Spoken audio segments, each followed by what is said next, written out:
Hey everybody, Peter Zeihan here, coming to you from the Chicago Riverwalk. I figured I owed you an update on what's going on in Ukraine. Really, this is a weather thing. So normally what happens when it turns from summer into fall into winter is you get a 6-week period, kind of mud season, where everything gets all gooey.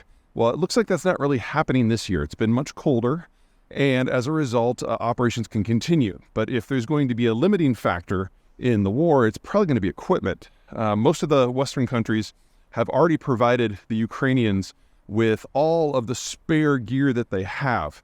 And anything they provide at this point, they have to dig into their stocks of what is actually operational equipment. And that's a very different decision-making process. So we're probably not going to see the sort of big counteroffensives that we've seen, the attempts this year and the big operations we saw last year.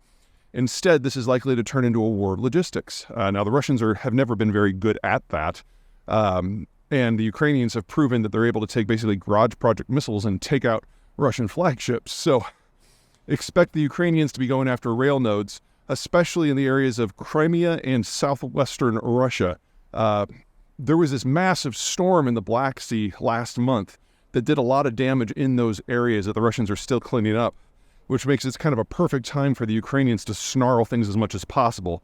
And if you consider how poorly the Russian soldiers have fought and how badly they've been equipped, to all of a sudden lose access to resupply is something that can really hit them where it hurts. The Russians have made it very clear what the sort of targets they go after.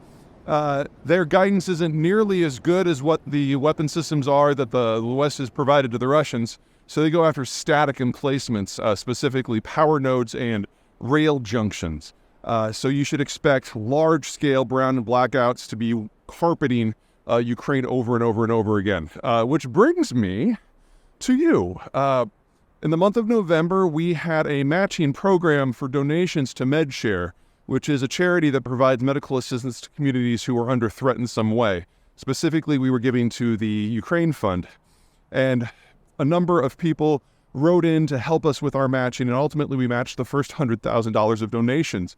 Well, including that $100,000, donations from all of you hit us up to $500,000, which just blows my mind. So MedShare had been given millions, $25 million in surgical kits, and they now have the cash that's necessary to get these into the hands of doctors and provide training to save God knows how many lives. So thank you, thank you, thank you, thank you, thank you.